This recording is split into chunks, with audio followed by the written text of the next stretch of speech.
Namo Amitabha Buddha, Namo Amituofo.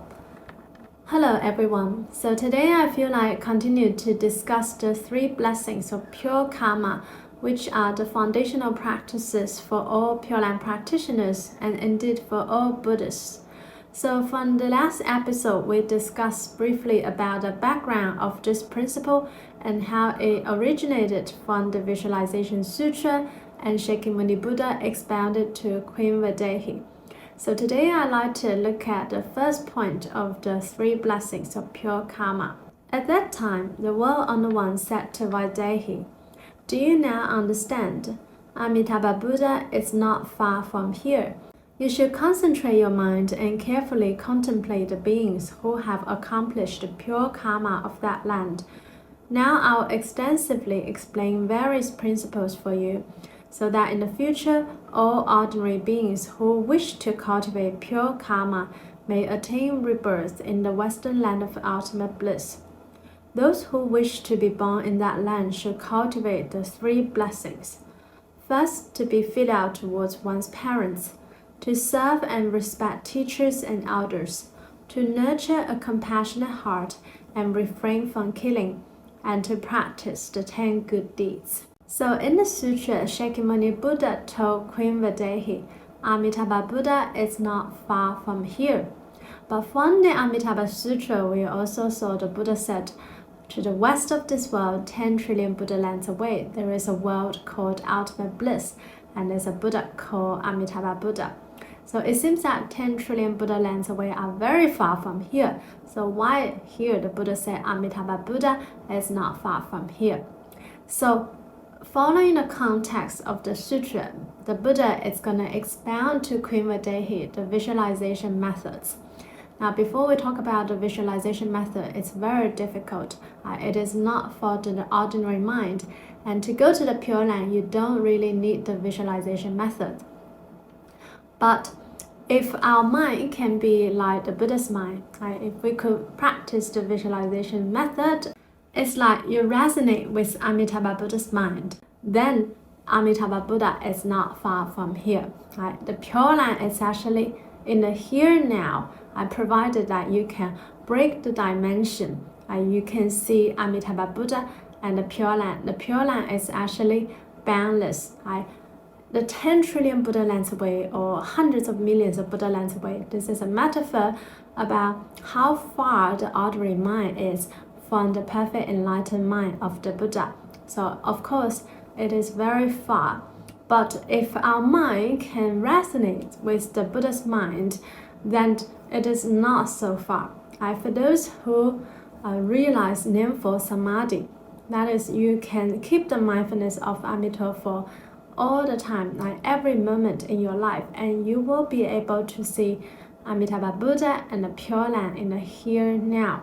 The Pure Land is actually boundless. It's another dimension. It is not just another planet. It's another universe, you can call it. So Amitabha Buddha is not far from here if you can concentrate your mind and also visualize according to the Buddha's teachings. Again, this is not an easy method. And for Pure Land practitioners, you don't have to practice this method. You just need to Nianfo with faith and vow to be reborn in the Pure Land, then you can attain rebirth in Amitabha Buddha's Pure Land. And the Buddha also told Vaidehi to concentrate and contemplate the beings there who have accomplished pure karma. So the Pure Land is comprised of Buddhas and Bodhisattvas, all these enlightened beings. Even for ordinary beings who attain rebirth in the Pure Land, they can quickly realize enlightenment to the stage of non-regression, a high level of enlightenment, and can expediently realize Buddhahood there. So that is why those beings have all accomplished pure karma. The Pure Land is adorned by all the beings' pure karma there. So the Pure Land is also created by Amitabha Buddha's perfect enlightened mind and his pure karma, his pure deeds. So that's why it's important for Pure Land practitioners to cultivate good karma to practice the 3 blessings of pure karma, so to increase our blessings here and also to purify our karma. This really resonates with the heart of the Buddha. So the first point is to be filial towards one's parents. This goes without saying. Our parents gives us this very life. Without them, we will not be able to be born in this human body on earth. And some people say, but my parents are very mean to me, they are evil to me, I don't want to be filial towards them. So sometimes it is possible that some parents are not good to their children, but we should also try to see the Buddha nature of our parents, regardless of their attitude. I try not to be attached to their attitudes, but also see that they also have the Buddha nature in them. It's just due to ignorance, like many of us, so they acted out of ignorance. So they maybe did something stupid, but really try to perceive the Buddha nature in our parents and still try to be grateful for the fact that they give us this very human life on earth. And like the Buddha said, it's also not easy to attain a human body in this life. So from the sutra, the Buddha also told us how difficult it is to actually repay the kindness of our parents. Parents have great kindness and benefit toward their children. They raise them and nurture them with care, constantly looking after them and ensuring that their bodies develop in harmony. Even if one were to carry one's father on the right shoulder and one's mother on the left shoulder for 1,000 years without harboring the slightest resentment, such a child still would not be able to repay the profound kindness of their parents. From the sutra on the difficulty of repaying the kindness of parents, we have to be very grateful that they give us this human life on earth. And some people say, I actually don't want to be born as a human on earth. So it's fine. Now you have encountered the Pure Land Dharma and you have the chance to Nianfo with faith and vow towards being reborn in Amitabha Buddha's Pure Land and realize Buddhahood, our infinite potential, infinite light, infinite life, also the true essence within all beings. So filial piety in Buddhism, there are also 2 aspects. First is the worldly filial piety. That is to maybe provide material support to our parents, to care for our parents, to give emotional support to our parents. So these are also very good. But what's most important is the supramundane filial piety. For all Buddhists, it's important for us to guide our parents on the path of the Dharma. For Pure Land practitioners, we should really try to guide our parents on the path of the Pure Land to help them attain rebirth in Amitabha Buddha's Pure Land.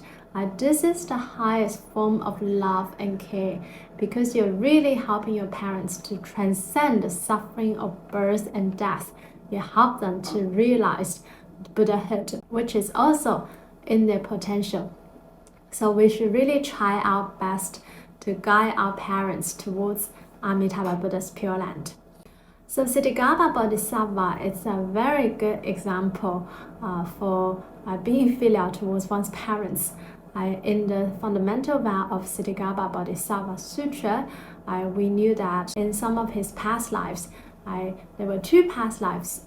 He was a girl and she really tried to rescue her mother who fell into the hell realm. So because of that, she made great vow to not only save her mothers but also all the beings from the suffering samsara. So because of her great vow, her unsurpassed bodhicitta, she became Bodhisattva Ksitigarbha, the Earth Door Bodhisattva. If you're interested, you can also read from the sutra. There is also an animation on the Earth Door Bodhisattva Fundamental Vow Sutra, which discuss about her past life and how she became the Bodhisattva she is now. So it's extremely inspiring. And next is to serve and respect the teachers and elders. So this really goes without saying. It's like common duties. Not only we should be filial towards our parents, we should also respect the teachers and elders. Also the teachers who teaches us the Dharma, because they are like the parent for our Dharma body. So we should also serve and respect the teacher and elders. And to extend further is to nurture a compassionate heart and refrain from killing. So compassion is very important, particularly for those who walk the Bodhisattva path. If you want to help save sentient beings, first you need to develop compassion. And how to develop compassion is really try to see the Buddha nature in all beings, to see that the essence of who we are is the same. We are all one, the oneness in all things and all beings. But for ignorance, greed, anger, all these poisons in our mind, so we acted out of ignorance. But try not to be attached to the sentient beings' ignorance or the phenomena, but try to see the essence, to see the Buddha nature, and that's how we can give rise to compassion. And because we have the compassion, so naturally we want to refrain from killing, knowing that killing others is just like killing ourselves, because we are all one in essence. To kill other lives is like to kill ourselves, our own brothers and sisters. The Buddha also said, because we've been in the cycle of samsara for so long, so it's like we have all been family, brothers and sisters, mothers and daughters, father and son to each other. So we should really refrain from killing. It's very sad in this world, we still have wars, etc. So we should really try to refrain from killing and to advocate for world peace. Because every being treasures their life the most. We don't want our life to be killed, and same for others. No one wants their life to be taken away. So we should really try to refrain from killing and to cultivate the 10 good deeds. So we discussed the 10 good deeds in detail in some of our previous videos. So the 10 good deeds are no killing, no stealing, no sexual misconduct, no lying, no harsh speech, no divisive speech, no frivolous speech, no greed, no anger, no ignorance. Now, of course, we are not perfect, but we should still try our best to act from the heart of compassion and to try to perfect our body, speech, and mind. Again, maybe we cannot be perfect because we are not enlightened, we're not Buddhists yet. At least we should try to minimize our mistakes on our body, speech, and mind, to have less greed, anger, and ignorance, to try to act in accordance to the law of karma. If we can cultivate the 10 good deeds, then we can generate very good karma and merit. Even for people who don't practice the Dharma, they're not Buddhists, but if they naturally carry out the 10 good deeds, then most likely in their next life they can ascend to the heaven realm or be born in the human realm into a very good family. If they can cultivate the 10 good deeds very well, they can ascend to the heaven realm. If they can observe the 5 precepts very well, then they can be reborn as humans and also most likely into a very good family. And if you are Buddhists, you are Pure Land practitioners, and you cultivate the 5 precepts, then you can attain rebirth in the highest level of the middle grade, minimum highest level of the middle grade. If you are just like an ordinary being with a very kind heart, compassionate heart, and you carry out the 10 good deeds naturally in your life, and at the end of your life you happen to encounter the Pure Land Dharma, someone teaches you how to Nianfo with faith and vow, and you take belief in it instantly, you Nianfo with faith and vow, and you can attain rebirth in the minimum level, the lowest level of the middle grade. So we'll discuss all the 9 grades of rebirth in more detail later when we talk about the 9 grades of rebirth. So in our next video, we'll discuss the second point of the 3 blessings of pure karma. Namo Amitabha Buddha, Namo Amituofo.